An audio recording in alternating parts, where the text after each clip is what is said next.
नमस्ते दोस्तों। आज का जो हमारा क्लास है वो काफी इंपॉर्टेंट आर्टिकल है to find roots which are in AP and GP. Arithmetic progression और ज्योमेट्रिक प्रोग्रेशन, इनसे हम पहले से ही फेमिलियर है।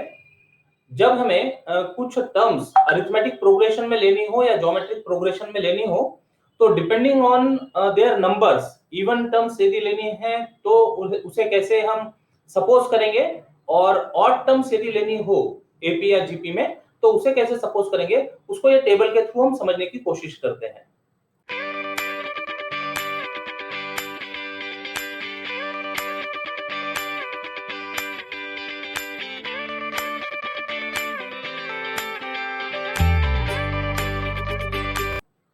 देखिए, टेबल तैयार किया हुआ है। अरिथमेटिक प्रोग्रेशन के लिए कॉलम है, ज्योमेट्रिक प्रोग्रेशन के लिए कॉलम है। First, for odd number of terms, जब एपी में ऑड नंबर ऑफ टर्म्स लेनी है तो हम स्टार्ट करते हैं। मान लो 3 टर्म्स यदि लेनी हो तो हम लिखेंगे ए प्लस डी और ए माइनस डी। तो these 3 terms are in AP. Common difference की यदि बात करनी हो तो a plus d minus a यदि किया तो we will get common difference as d। a minus d यदि किया तो कॉमन डिफरेंस इज d। अब यदि मान लो 3 टर्म्स को 5 टर्म्स बढ़ानी हो ऑड नंबर ऑफ टर्म्स में, तो इसके आगे पीछे एक एक टर्म और ऐड कर देंगे, a प्लस 2d, इधर a minus 2d and so on. तो जब भी odd number of terms AP में कंसीडर करनी होगी तो ये पैटर्न से हम टर्म्स सपोज करेंगे। जनरली हमको 3 टर्म्स की जरूरत पड़ने वाली है जब प्रॉब्लम सॉल्व करेंगे, तो हमने उसको एक्सटेंड करके बता दिया मोर देन 3 टर्म्स भी यदि लेना हो तो कैसे ली जा सकती है। अब ज्योमेट्रिक प्रोग्रेशन में यदि हमको ऑड नंबर ऑफ टर्म्स लेनी हो तो ज्योमेट्रिक प्रोग्रेशन के लिए 3 टर्म्स की यदि बात करनी हो तो ए आर और ए बाय आर, ये हो गई 3 टर्म्स इन ज्योमेट्रिक प्रोग्रेशन। अब यदि मान लो हमको यहाँ कॉमन रेशो देखना हो, geometric progression means having common ratio between consecutive terms, a r upon a, the common ratio will be r. A upon a by r, यदि a upon a by r करें तो will get again r, common ratio is r. तो odd number of terms in geometric progression लेते समय will consider common ratio as r. अब यदि यही 3 terms को 5 टर्म्स में कन्वर्ट करना हो तो 5 टर्म्स में कन्वर्ट करना तो ए आर स्क्वायर आगे और इधर ए बाय आर स्क्वायर पीछे, तो हो जाएंगी 5 number of terms in geometric progression. तो ये तो हो गई odd number of terms in AP and in GP. अब इवन नंबर ऑफ टर्म्स, यदि मान लो हमको इक्वेशन ऑफ डिग्री 4 सॉल्व करनी पड़े जिसके रूट्स एपी और जीपी में हो, तो वहां इवन नंबर ऑफ टर्म्स कैसे सपोज करेंगे इसकी बात कर लेते हैं। Odd number of terms is okay, this is okay, odd number of terms in AP and GP, इतनी बात समझ में आती है? चैट बॉक्स में आप रिप्लाई कर सकते हैं यस, ओके। अब इवन नंबर ऑफ टर्म्स की बात देखते हैं। अब even number of terms generally 4 terms से स्टार्ट करते हैं इसको। तो 4 टर्म से जब स्टार्ट करते हैं तो ये दिख ही रही है यहाँ पर a minus d a plus D, लिखते समय a minus d a plus D. चलिए 2 टर्म्स की यदि बात कर लें तो 2 टर्म्स इन एपी यदि लेना होगा तो वो a minus d a plus d ऐसे कंसीडर करेंगे। इनका कॉमन डिफरेंस सब्ट्रैक्ट करो, a प्लस डी में से a माइनस डी सब्ट्रैक्ट करो, you will get common difference as 2d। अब ये 2 टर्म को यदि 4 टर्म में एक्सपांड करना हो तो 2 टर्म और बढ़ा देते हैं आगे पीछे, एक इधर a plus 2d sorry a plus 3d, common difference 2d maintain करते हुए, और इधर a माइनस 3d। तो this will be 4 terms in arithmetic progression. अब ज्योमेट्रिक प्रोग्रेशन के लिए यदि 4 टर्म्स लेनी हो, पहले 2 टर्म्स की बात कर लेते हैं, a by r a r। यदि common difference common ratio geometric progression की बात करें, कॉमन रेशो फाइंड करेंगे तो a r upon a by r, a r upon a by r, a divide हो गया, आर डिनोमिनेटर के डिनोमिनेटर में वो ऊपर जाके आर स्क्वायर बन गया। तो common ratio is r square. ये तो हो गई two terms in geometric progression. इसको यदि एक्सपांड करना है, फोर टर्म्स के लिए करना है, तो एक टर्म उधर एक टर्म इधर ऐड कर लेते, आर स्क्वायर कॉमन रेशियो को मेंटेन करते हुए। ए आर क्यूब और a by r cube, these are four terms in geometric progression. इसी तरह से इनको और एक्सटेंड, दो दो टर्म ऐड करना हो यदि इवन टर्म्स में, एक आगे एक पीछे, इसी तरह से ऑड टर्म्स यदि ऐड करना हो तो सेम पैटर्न में दो दो टर्म ऐड करके हमको जितने टर्म्स चाहिए एपी या जीपी में उतने लिखे जा सकते हैं। तो ये टेबल काफी इंपॉर्टेंट है, ये टेबल को अच्छे से समझ लीजिएगा। प्रॉब्लम सॉल्व करते समय इस टेबल का हम यूज करेंगे।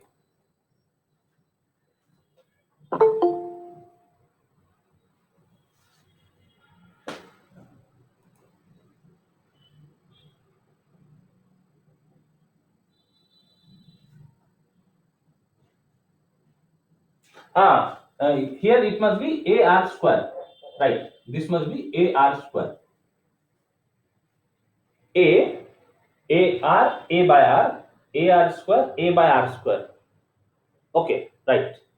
Yes, make this correction. This is a r square. ठीक है। तो टेबल ये एक, आप इसका स्नैपशॉट ले लीजिए, हाँ स्क्रीनशॉट ले लीजिए इसका। यदि लिख लिया है तो बहुत अच्छी बात है। प्रॉब्लम सॉल्व करते हैं। इक्वेशन को यदि ठीक से ऑब्जर्व करें तो इक्वेशन का डिग्री है 3 और रूट्स दिए हैं अरिथमेटिक प्रोग्रेशन में। तो जो थोड़ी देर पहले हमने टेबल डिस्कस किया, वो टेबल की हेल्प से हम 3 रूट्स इन एपी ये सपोज कर सकते हैं, और फिर उनमें जो हमको ए और डी दिख रहे होंगे उसे हमको फाइंड करना होगा। करते हैं problem complete. Solution step 1, given equation is. अब जनरली बार बार ये पूरी इक्वेशन यदि बोलना हो तो हम उसको f of x से रिप्रेजेंट कर देते हैं। f of x stands for 32x cube minus 48x square plus 22x minus 3 equal to 0. This is given equation. Roots are given in AP. Its roots are given in arithmetical progression. तो let those be 3 degree है equation का, तो 3 roots लेने होंगे।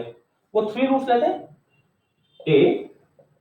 a plus D, a minus D, इस form में 3 root suppose किए। अब ये जो a और d है, दीज आर अननोन्स, हमको ये फाइंड करना है। Where a and d are to be determined, where a and d are to be determined. तो फर्स्ट स्टेप में इतना काम कर लिए, इक्वेशन लिखा, इक्वेशन का नेचर क्या है वो देख लिए, उसके रूट्स किस फॉर्म में है, और उस तरह के रूट्स हमने सपोज कर लिए। अब जैसे 3 रूट्स लिखे गए तो हमारे पास 3 रिलेशंस आ जाएंगे, और रिलेशंस लिखते समय ये देखना जरूरी होगा कि इक्वेशन में सारे टर्म्स प्रेजेंट है क्या, मतलब cube term, square term, x term और कांस्टेंट टर्म, सारे टर्म्स वहां प्रेजेंट है। तो हमको अपनी तरफ से किसी को जीरो कोएफिशिएंट बनाकर ऐड नहीं करना पड़ रहा है। Now step 2, we have following relations S1 sum of roots taken one at a time। तो sum of roots तीनों को एक एक बार ऐड करके लिख लेते हैं। a minus d plus a plus d equal to, आगे की बात बाद में करते हैं। सेकेंड S1 भी एक कर, sum of roots taken 2 at a time. तो दो का प्रोडक्ट लेना है, a माइनस डी के साथ a, ये देखो ये एक्शन जल्दी समझ में आएगी। a माइनस डी के साथ a माइनस डी के साथ a प्लस डी, ये दो प्रोडक्ट हो गए, और फिर a का ये a माइनस डी का काम हो गया दोनों के साथ। अब तीसरा प्रोडक्ट ये a के साथ a प्लस डी, करते हैं इनका प्रोडक्ट लेके ऐड करते हैं इनको, a minus d into a plus a minus d into a plus d plus a into a plus d equal to, देखते हैं आगे क्या होगा उसमें, and S3 third relation, product of all the roots, तीनों का एक साथ प्रोडक्ट लेके a minus d a plus d equal to, three relations लिखे गए। अब ये तो लेफ्ट हैंड साइड हो गई, तीनों रिलेशन की लेफ्ट हैंड साइड होगी। अब राइट हैंड साइड में देखिए, राइट हैंड साइड में पहले तो जो पैटर्न है वो पैटर्न फॉलो कीजिएगा, minus of bracket plus of bracket minus of bracket, ये पैटर्न लिखने के बाद अब इसके अंदर हम एंट्री करेंगे, minus of bracket second coefficient upon first coefficient, तो -48 upon 32, -48 upon 32, next third coefficient upon first coefficient, 22 upon 32, next last coefficient और constant term upon first coefficient, -3 upon 32, -3 upon 32, ये हो गए थ्री रिलेशंस। अब ये थ्री रिलेशंस की help से हमको ए और डी ये दो अननोन फाइंड करने हैं। इसके पहले भी हमने डिस्कस किया है, दो अननोन फाइंड करने के लिए दो इक्वेशन सफिशिएंट होगी, लेकिन यहाँ थ्री इक्वेशंस है, तो कोई भी दो इक्वेशन की हेल्प से आप ए और डी फाइंड कीजिए, लेकिन वो जो वैल्यू आएगी ए और डी की, जो इक्वेशन ने छोड़ी हुई है रिमेनिंग इक्वेशन को भी सेटिस्फाई करनी चाहिए, तभी हम कहेंगे कि this three relations are consistent for values of a and d. तो जनरली जो सिंपल इक्वेशन है उसको वेरिफिकेशन के लिए रख देंगे। अब जब ये इक्वेशंस आपके सामने दिख रही है तो बाय ऑब्जर्वेशन आप देख सकते हैं कि इसको सॉल्व करने से हमको कोई कांस्टेंट जल्दी मिल जाएगा, तुरंत मिल जाएगा। इस केस में यदि S1 को हम ऑब्जर्व करें, अरिथमेटिक प्रोग्रेशन के प्रॉब्लम में S1 को यदि ऑब्जर्व करें तो माइनस डी और प्लस डी ये कैंसिल हो गए, जीरो बन गया इनका addition, 3 times a equal to some number, तो a तुरंत मिल जाएगा। यहां से करते कैलकुलेशन a और d के लिए, यहां से S1 इंप्लाई तीनों का एडिशन 3a d, तो minus d plus d zero हो गया, minus of minus plus 48 upon 32 divide होता है, डिवाइड हो जाएगा, 4 1 जा 4 2 जा, और ये 8 टाइम्स और भी डिवाइड होगा,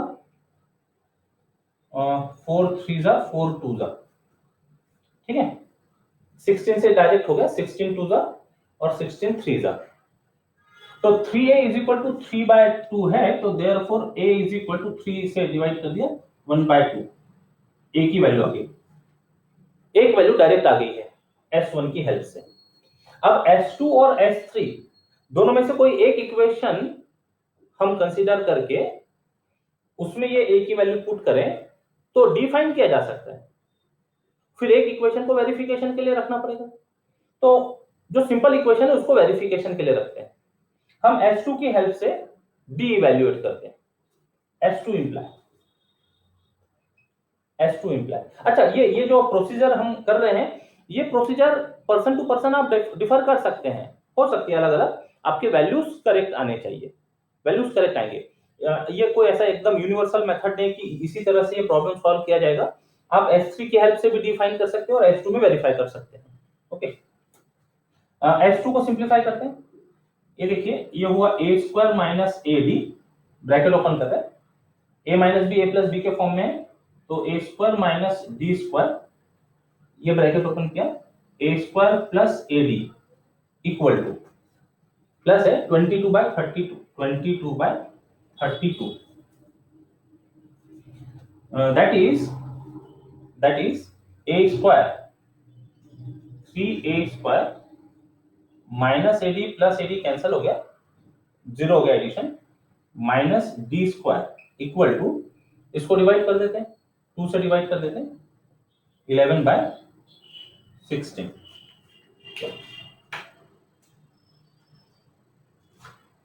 a की वैल्यू है 1/2, पुट करो, और इसको पहले डी स्क्वायर के टर्म में लिख लेते हैं. This imply d square is equal to, ये नेगेटिव टर्म उधर शिफ्ट किया तो इधर लेते हैं, 3 स्क्वायर माइनस 11/16.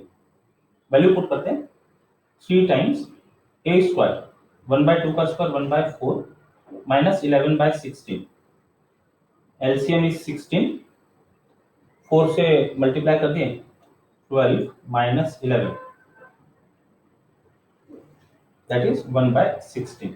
तो this is d square.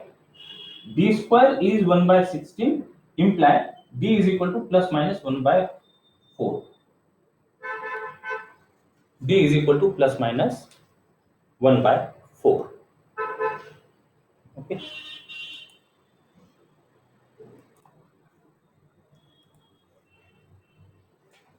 Now we will consider two cases depending on value of d. Case 1, a equal to 1/2 और d equal to 1/4. अब ये दोनों a और d की जो वैल्यू है ये थर्ड रिलेशन को सेटिस्फाई करती क्या, ये चेक करते हैं. Left hand side of s3 is equal to, इसको यदि सिंप्लीफाई किया तो ये a square minus b square हो गया. a minus b into a plus b के फॉर्म में है. इसमें वैल्यू पुट करके देखो, 1/2 a का स्क्वायर यानी 1/4 माइनस d का स्क्वायर यानी 1/60. सिंप्लीफाई करते हैं, 1/2 4 से ऊपर नीचे मल्टीप्लाई किया तो 16 डिनोमिनेटर आ गया, 4 माइनस 1 3/16. तो ये हो गया 3/32. Yes, it is minus of minus plus 3/32, which is equal to right hand side of S3. Therefore, this set is acceptable. Therefore, this set of A and D is acceptable. Acceptable.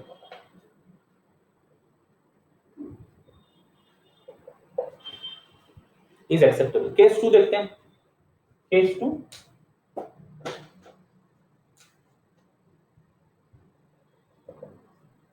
A equal to 1/2 और B equal to minus 1/4. Second value के लिए, D की second value के लिए check करो. Left hand side of S3 is equal to a square minus d square. अब कुछ फर्क तो दिखना नहीं चाहिए क्योंकि d का स्क्वायर पुट करना है हमको. d का स्क्वायर पॉजिटिव हो नेगेटिव हो स्क्वायर विल बी सेम. तो equal to right hand side of S3 मिल जाएगा. वैल्यू पुट कर दो, 1/2 1/4 माइनस 1/16 which is equal to 3/32 लिखा जा सकता है. सेम एक्सप्रेशन है, equal to right hand side of S3. This is also okay. This set is also accept. This set is also true और एक्सेप्टेबल. अब एक फर्क समझिएगा, जब हम एपी और जीपी के प्रॉब्लम सॉल्व करेंगे तो एपी और जीपी के प्रॉब्लम में जो दो केसेस हमको दिखेंगे वो दोनों सेट एक्सेप्टेबल होंगे. जब हम प्रोग्रेशन लिखेंगे तो एक हो सकता है इंक्रीजिंग ऑर्डर में दिखे और दूसरे सेट से वो आंसर डिक्रीजिंग ऑर्डर में दिखे. तो एपी और जीपी के केसेस में दोनों सेट एक्सेप्टेबल होंगे. आंसर्स हमको उनके ऑर्डर चेंज फॉर्म में मिलेंगे. लेकिन जो जनरल कंडीशन वाले प्रॉब्लम है, यदि आपने होमवर्क किया होगा तो जनरल कंडीशन वाले प्रॉब्लम में जब दो केसेस आपके सामने आ रहे हो तो उसमें से कोई एक केस में जो वैल्यू मिल रही होती है वो एक्सेप्टेबल होती है और एक सेट की जो वैल्यूज है वो डिस्कार्ड करनी होती है क्योंकि वो सेटिस्फाई नहीं करती हमारी रिमेनिंग इक्वेशन को. तो उसके लिए जनरल कंडीशन के जो प्रॉब्लम है उनको सॉल्व करने के बाद ये जो डिफरेंस जिसके बारे में हम बात कर रहे हैं ये आप समझ पाएंगे. तो दोनों सेट एक्सेप्टेबल है. हम कोई एक ले लेते हैं. पहले जो हमने लिखा a is equal to 1/2 d is equal to 1/4, इसी को लेकर हम अब फाइनल आंसर लिख सकते हैं. तो कंटिन्यू करते हैं आगे.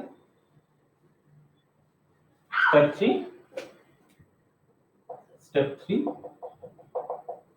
Take a is equal to 1/2 d is equal to 1/4. therefore a minus d ये फाइंड कर लेते, a प्लस डी ये भी फाइंड कर लेते. 1/2 माइनस 1/4 है ना. अब यदि मान लो इनकी कोई दो टर्म आप इधर उधर कर देते हैं, यदि ये ऑर्डर को मेंटेन नहीं किया, इनकी कोई दो टर्म इधर उधर कर दिया, तो फिर वो करेक्ट आंसर नहीं होगा। क्योंकि हम प्रोग्रेशन की बात करें, प्रोग्रेशन में टर्म्स का एक पर्टिकुलर पैटर्न होता है, वो पैटर्न को फॉलो करना जरूरी है। हाँ, it could be in increasing order और it could be in decreasing order. तो जब आप एपी और जीपी के प्रॉब्लम सॉल्व करें, तब तो ये जो ऑर्डर है, ये ऑर्डर मेंटेन करना जरूरी है। अब यदि मान लो आप जनरल कंडीशन वाले प्रॉब्लम सॉल्व करते हैं, वहां पर आप रूट्स इधर उधर कर सकते हैं, क्यों जरूरत है उसकी? जिस ऑर्डर में आपने स्टार्टिंग में रूट्स लिखे हैं, उसी ऑर्डर में आप आंसर दीजिए, तो वो पैटर्न हर जगह एक जैसा फॉलो होते चलेगा। तो ये तो हो गया problem based on finding roots which are in AP. Next type के जो प्रॉब्लम हो गए अरिथमेटिक प्रोग्रेशन में, वो इस तरह के होते हैं। Find the condition that the roots of equation, अब ये जनरल इक्वेशन है, may be in arithmetical progression and hence solve the equation. ये वर्ड इंपॉर्टेंट है, and hence solve the equation. तो इस तरह के प्रॉब्लम को कैसे डील करना, ये हम समझते हैं। अच्छा, यदि मान लो ये ऊपर की सारी चीज हटा दे, केवल ऐसा लिखे solve the equation 4x³ - 24x² + 23x + 18 = 0 whose roots are in AP। ऐसा इंडिपेंडेंट प्रॉब्लम हो सकता है विदाउट कंडीशन वाला। तो ये प्रॉब्लम जैसे अभी लास्ट प्रॉब्लम हमने सॉल्व किया, वही पैटर्न से इसको सॉल्व करेंगे। ये आप लोगों के लिए होमवर्क हो गया, इंडिपेंडेंटली ये प्रॉब्लम को सॉल्व करना। अब जब इस लैंग्वेज के साथ में है, तो इसके लिए क्या किया जाता है, ये जरा समझते हैं। Solution step 1, given equation is f of x stands for, denote कर देते लेफ्ट हैंड साइड को, x³ - px² + qx - r = 0। its roots are given in arithmetic progression। its roots are in arithmetic progression। we have to find condition for these roots which are in arithmetic progression। अब condition find करना मतलब क्या करना, ये जरा समझिएगा। ये जो कोएफिशिएंट्स है p q r, इनमें ऐसा कौन सा रिलेशन हो जिसके लिए रूट्स एपी में है, तो वो कंडीशन फाइंड करना मतलब we have to find relation between p q and r। ये क्वांटिटी में हमको रिलेशन डिराइव करना होगा।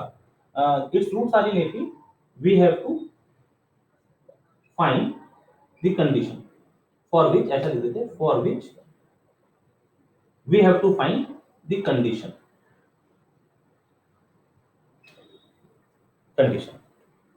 तो जो रूट्स एपी में है, ये रूट्स को हम सपोज करते हैं, पहले इक्वेशन का डिग्री 3 है, तो रूट्स 3 हो गए, वो 3 रूट्स एपी में हम सपोज करते हैं। Let the roots be a minus d, a plus d। okay, then we have 3 relations। वो step 2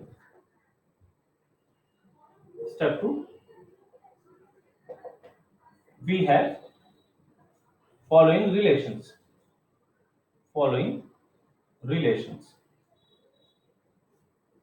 number 1, s1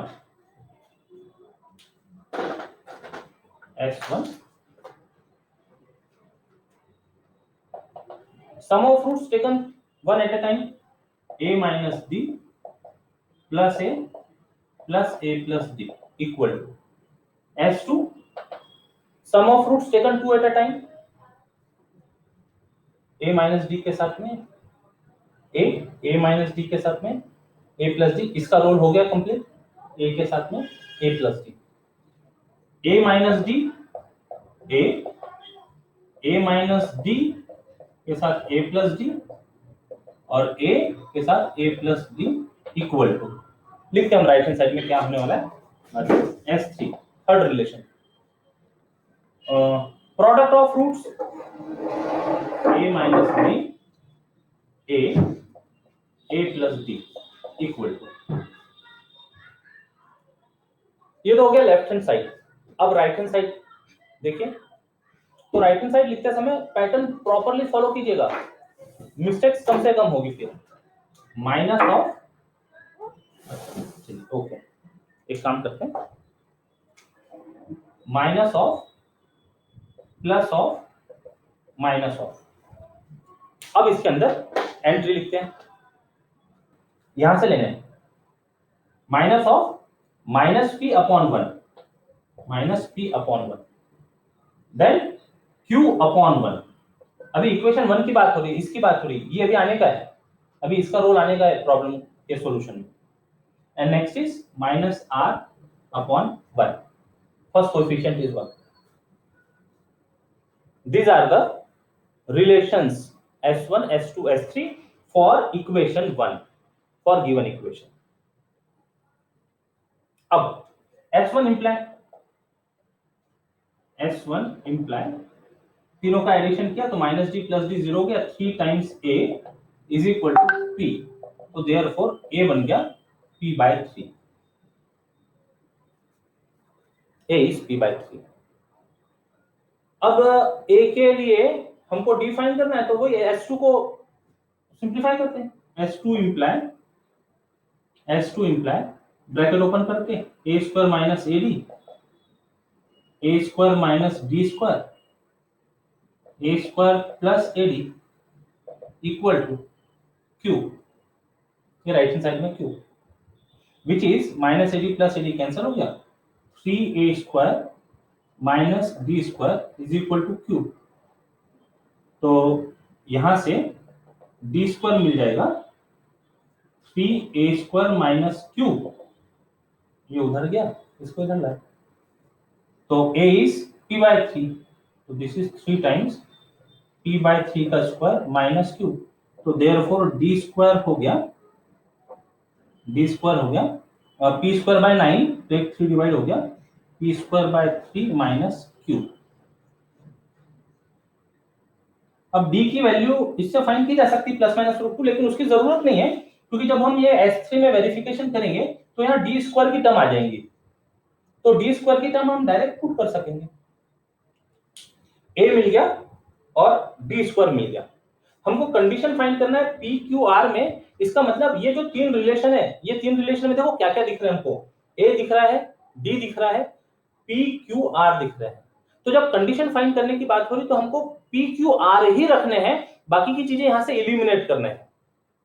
एलिमिनेट करने के लिए हाँ, अब एक इंपॉर्टेंट फैक्ट की बात कर रहे हैं, जब हमको कोई कांस्टेंट्स फाइंड करने हो, जैसे ए और डी यदि फाइंड करने हो, तो फाइंड करने के लिए 2 इक्वेशंस सफिशिएंट है ए और डी में, ये फाइंड हो गई, ए की वैल्यू आ गई, डी की वैल्यू आ जाएगी इससे। तो नंबर ऑफ क्वांटिटीज फाइंड करने के लिए उतने ही नंबर ऑफ इक्वेशंस लगेंगे, जो इसके पहले भी हमने प्रॉब्लम सॉल्व किया, ये भी अपने सामने दिख रहा है। लेकिन जब कोई क्वांटिटीज इलिमिनेट करने की बात हो रही हो, तो जितने क्वांटिटीज इलिमिनेट करना है उससे एक ज्यादा का इक्वेशन लगेगा। कैसे? तो ए और डी स्क्वायर की वैल्यू तो आ गई, ये तो फाइंड हो गई, अब इलिमिनेट करना है तो ये वैल्यू कहीं रखी जाएगी, उसके लिए एक एक्स्ट्रा इक्वेशन लगेगी, तो वो एक्स्ट्रा इक्वेशन अपने पास है S3 के फॉर्म में। तो नंबर ऑफ क्वांटिटीज को इलिमिनेट करने के लिए एक इक्वेशन ज्यादा लगेगी, और नंबर ऑफ क्वांटिटीज को फाइंड करने के लिए उतने ही इक्वेशंस लगेंगे, एग्जैक्टली उतने ही इक्वेशंस लगेंगे। ये काफी इंपॉर्टेंट फैक्ट है, राइट? तो अब ये ए और डी स्क्वायर की वैल्यू इलिमिनेट करना चाह रहे हैं हम, तो ये रिलेशन को इस्तेमाल कर लेते हैं। वी हैव क्या है, a into a square minus d square equal to r, कहां से आया, by S3, a into a square minus d square.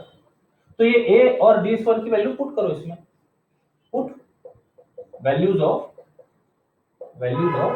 a and d square, we get a की वैल्यू रखो p बाय 3, फिर a square है, value रखेंगे तो वो बन जाएगा p स्क्वायर बाय 9, और p स्क्वायर बाय 9, a का स्क्वायर है अभी यहाँ पर, और d स्क्वायर रखना है तो minus p square by 3 minus q equal to right hand side में है r। इसको सिंप्लीफाई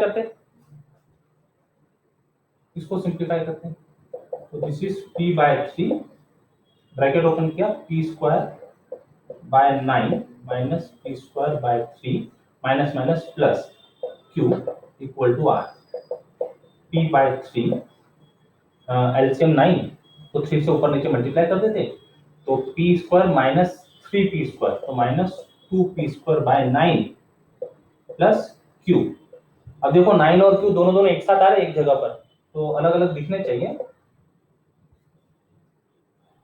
एलसीएम ले लेते हैं यहाँ पर फिर से, तो this is required condition. Now further we have to solve the given equation by using method discussed above. Language था प्रॉब्लम में, and hence solve the equation. तो equation is 4x cube minus 24x square plus 23x plus 18 equal to 0। इसका coefficient 1 बनाने के लिए 4 से divide कर दिए, और जो स्टैंडर्ड इक्वेशन दी हुई थी x cube minus px square plus 2x minus r equal to 0, इसके साथ इसको इक्वेट किया, तो हमको कोएफिशिएंट्स p q r ये मिल जाएंगे। अब ये p q r को कंडीशन में पुट करके वेरीफाई करना होगा कि कंडीशन सेटिस्फाई हो रही है या नहीं हो रही है। तो लेफ्ट हैंड साइड कंसीडर किया कंडीशन की, 2p cube minus 9p cube plus 27r, values put करें यहाँ पर, p q r की वैल्यू पुट करें, कैलकुलेशन करें कंप्लीट, वो कैलकुलेशन आते दिखेगा 0 which is right hand side of the condition. इसका मतलब ये जो कोएफिशिएंट्स है, ये कोएफिशिएंट्स कंडीशन सेटिस्फाई कर रहे हैं। Coefficients of equation A satisfy the condition. कौन सी कंडीशन थी वो? ऐसी कंडीशन थी जिसके लिए रूट्स, इस इक्वेशन के रूट्स अरिथमेटिक प्रोग्रेशन में थे। इसका मतलब ये कंक्लूजन मिल गया कि roots of equation are in arithmetic progression, hence roots of equation are in arithmetic progression. और वो रूट्स कैसे कंसीडर किए हुए थे? a minus d, a plus d. अब ये रूट्स की हेल्प से तीन रिलेशंस पर अब काम करने की जरूरत नहीं है, ऑलरेडी वो हम ऊपर कर चुके हैं, जहां से हमको दो रिलेशन भी मिले हैं, a equal to p by 3 और b square is equal to 3a square minus q. a available है इसलिए हम इसको a के टर्म में रहने देते हैं, वैल्यू रख दो, p की वैल्यू रख दो, a आ गया। अब ये a की वैल्यू रख दो, q की वैल्यू रख दो, d स्क्वायर को सिंप्लीफाई किए, वो आया 25/4, तो d हो गया plus minus 5/2। Consider any one value from this and write the required solutions.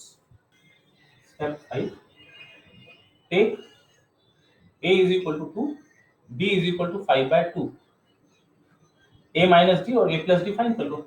a minus d is equal to 2 minus 5/4 5/2, this is equal to 2 to the 4 minus 5 यानी minus 1/2,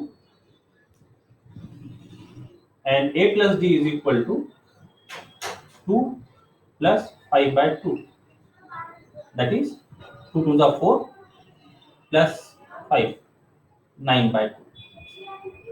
Hence the required roots in AP are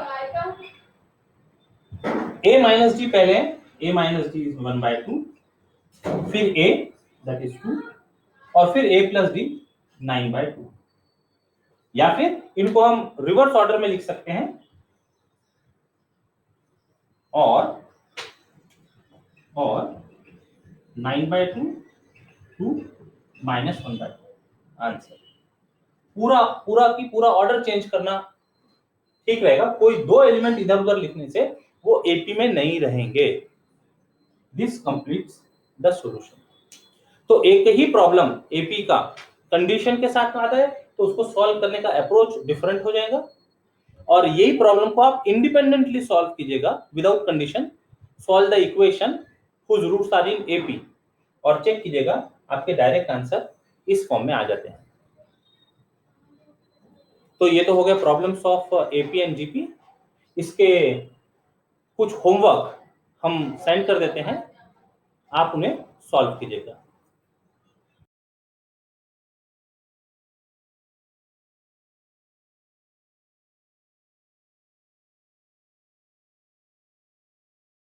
arithmetical progression से related problem solve कीजिएगा। Next class में geometrical progression से related हम problem discuss करेंगे। आज के लिए इतना ही, रुकते हैं यहाँ पर। बाय बाय, जय गणित।